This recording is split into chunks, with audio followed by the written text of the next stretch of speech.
카카오라고 부르면 안 되고요. 네. 요즘은 그렇게 한 글자가 더 있더라고요. 네. 카카오. 이렇게 하더라고요. 네. 네. 눌러야 되는군요. 네.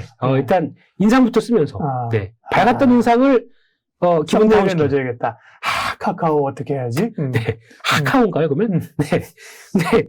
이게 지금 문제는, 예전에 카카오만 바라봤던 게 뿐만 아니라 이제 뒤에 같은 이제 동생들, 네. 이걸 가지고 같이 움직이다 보니까 개별적인 요인들은 있을 겁니다.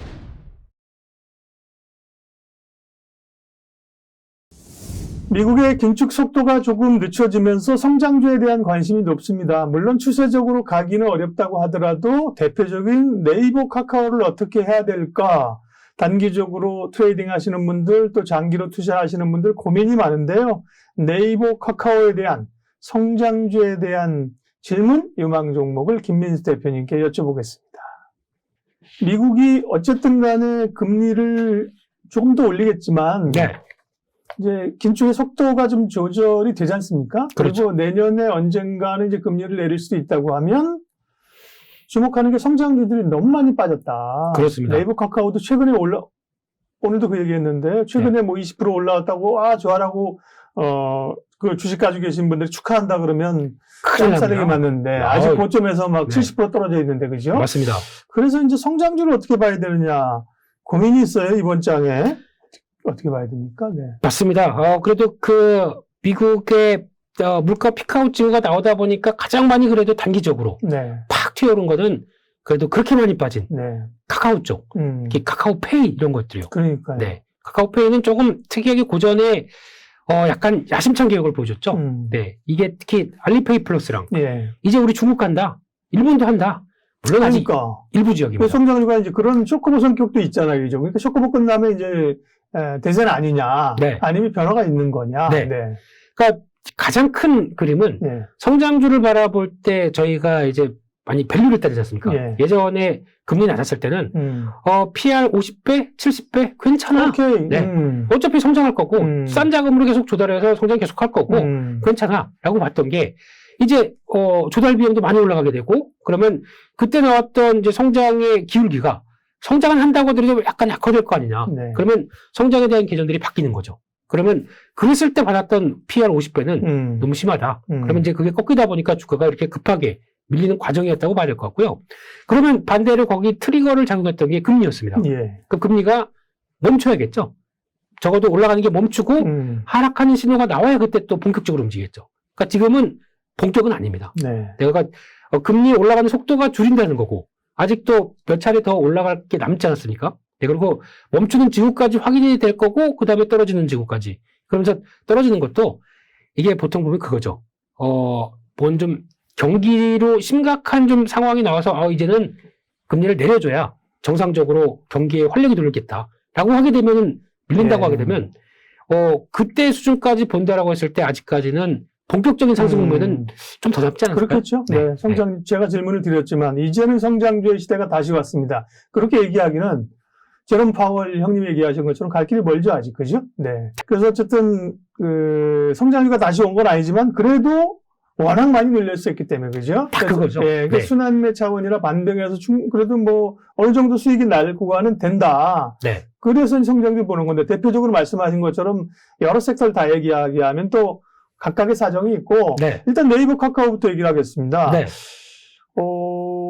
카카오는 브라더스들이 많으니까 일단 네이버부터 보면 카카오보다는 사실 네이버가 조금 더 빠지는 거 같이 빠졌지만 그래도 좀 안정감은 있어요 심리적으로. 네. 그런 건 있죠. 그런 건 있는데 최근에 한 2, 3개월 동안에 네이버가 그때 이제 그 중고 플랫폼을 하나 미국에서 인수했다라고 하면서 외국인들이 가차없이 매도할 때 보면은 뭐 카카오가 뭐 저희가 알고 있기로는 뭐 많아서 물적 분할해서 뭐 대비시키는 이런 도덕적 지탄을 받는 것과 똑같이 주가 밀리는 거 보면 무서웠습니다. 네, 그러면서 이런 약간 과거에는 만약에 이 똑같은 상황들이 저금리 기조에 이렇게 나왔다. 그러면 우와 네이버도 드디어 내수가 아니라 그러게요. 글로벌로 간다. 그렇습니다. 예, 우리는 글로벌로 간다. 네, 그럼 밸류를 더 줬을 겁니다. 그러니까요. 근데 하필 그때 또 그래가지고 나름대로 평가도 왜 비싸게 사지 않았다라고 판단하고 그렇다고 하더라도 시장이 뭐 관심 없는 거죠. 그렇죠. 하는 거죠. 네. 그걸 빌미로 외국인들 지분을 주는 게 보면 거의 뭐 3, 4%는 금방 줄었습니다. 그 내용 가지고는. 그러니까 그런 걸 봤을 때 마음에 안 든다는 얘기겠죠. 네. 그런 걸 봤을 때는, 일단 둘 다 또 네이버 카카오 둘 다 밀렸다. 그러면 이제 돌아가는데, 그러면 가장 첫 번째 단서는 그거 같습니다. 누가 더 많이 빠졌느냐. 이게 더 중요한 것 같고요. 카카오가 더 많이 빠졌죠. 그렇습니다. 예. 그래서 아마 거기서 그러니까 많이 빠진 게 돌아가서 상승률은 조금 더 저점 대비해서 나올 수 있는데, 큰 기준은 똑같다. 그래서 결론은, 추적 커버링도 나오면서 이런 변화가 나와서 낙폭 컸던 거를 돌아가는 정도로 보는데, 그러면 이제 추세에 대한 저항, 특히 주봉이나 월봉 보게 되면 겹겹이 쌓였지 않습니까? 매물대가. 그거를 하나하나 돌파해서 매물대가 10개가 있다. 그러면 두세 개 정도까지는 간다고 하더라도 힘이 붙이겠죠. 큰 금리와 관련된 변화가 없게 되면. 그러니까 그 정도 수준까지는 올라가되, 그 다음에는 힘이 붙일 수 있다. 라는 쪽으로 보면서 아직 변한 게 없어. 라고 생각되게 되면 여전히 시장은 또 정체하는 관망으로 보겠죠. 그거 기간이 끝나고 흐름들이 나와요. 그러면 지금 네이버 살 때냐? 이렇게 여쭤보면 트레이딩 정도 할 때다. 그렇죠. 이렇게 대답하시라 그랬죠. 역시 민수님은 대단하십니다. 네. 이민수, 저민수, 이심저심, 이심전심. 네. 김심, 예심. 네. 그러고요. 그리고 네이버는 그래도, 조금 심리적으로 좀 타격이나 이런 게 덜해요. 카카오 얘기하면 이제, 정신 차리고, 그죠? 속이 부글부글 하면서 얘기를 해야 되는데, 왜냐면 카카오는 카카오뿐만 아니라, 그렇죠. 그 브로더스들 하나하나 성장하면서 사실은 주식시장에 상흔이 굉장히 많아. 그렇죠. 카뱅, 카카오뱅크, 굉장히 많이, 그 다음에 약간 도덕적인 문제까지, 그죠? 맞습니다. 치고 이러면서 되게 울분이 많아요. 네. 카카오와 카카오의 형제들은 어떻게 해야 됩니까? 카카오라고 부르면 안 되고요. 네. 요즘은 그렇게 한 글자가 더 있더라고요. 카카오. 이렇게 하더라고요. 네. 흘러야 되는군요. 네. 일단 인상부터 쓰면서. 밝았던 인상을 기분 다운에 넣어줘야겠다. 카카오 어떻게 해야지? 네. 카카오인가요, 그러면? 네. 이게 지금 문제는, 예전에 카카오만 바라봤던 게 뿐만 아니라 이제 뒤에 같은 이제 동생들. 이걸 가지고 같이 움직이다 보니까 개별적인 요인들은 있을 겁니다. 그러다 어차피 디지털 금융으로 갈 때 카카오뱅크가 할 수 있는 일은 많다. 특히 요즘 젊은 친구 보고 가서 은행에서 창구에서 전표 써보라고 그러면 그게 뭐예요? 이렇게 얘기합니다. 그러니까. 네. 가본 적이 없대요. 그렇죠. 네. 계정 해설조차 카카오뱅크 그냥 비대면으로 했는데, 근데 거기 가서 은행원들이 있다는 것도 되게 신기하더라고요. 이 사람들 뭐 하는 사람들이에요? 이렇게 물어본 경우도 있어요. 왜 이렇게 사람들이 많이 있어요? 라고 하다 보면은, 결국에는 이제 과거 전통적인 은행 개념이 사라지는 거죠. 그거를 기반으로 해서, 뭔가 그러면 전통적 은행 개념이 사라져서 디지털로 갔었을 때 뭔가 할 수 있는 일이 되게 많을 줄 알았습니다. 근데 아직 카카오뱅크가 은행이야 아니면 핀테크야 여러 가지를 봤었을 때 아직은 은행이래요. 그런 규제가 있다 보니까 영역이 할 수 있는 게 좀 제한돼 있죠. 그러면 사람들이 그렇다고 많이 쓰긴 하는데 그럼 그만큼 실적이 나느냐라는 부분들은 또 한계가 있다 보니까 예상보다는 좋았습니다. 이번 실적들이. 근데 거기에 있다 보니까 아무래도 저희가 알고 있는 디지털 뱅크의 확장 개념들이 좀 갖춰져야 카카오뱅크는 진화해서 다음으로 갈 겁니다. 근데 아직은 좀 애매하다는 거. 그리고 두 번째 카카오페이 같은 경우는 독자적인 수익 모델을 좀 보여줘야죠. 앞서 중국으로 간다, 일본으로 제휴해서 간다라고 하더라도 지금 이제 카카오페이의 가장 큰 장점이자 단점은 결제 주기 쉽습니다. 카드나 아니면은 은행 계좌를 연결시켜 놓으면 그냥 띡띡 찍어 다니면 됩니다. 근데 이거 다 해요. 카카오페이만 하는 거 아닙니다. 다 혜택 주면서 우리랑 하게 되면 포인트를 얼마를 더 주는지 다 이렇게 나오기 시작하게 되면 카카오페이만이 갖고 있는 어떤 특별한 모델들 이게 좀 부각이 돼야 되겠죠. 그래서 그렇죠. 네이버도 페이 하잖아요, 그죠?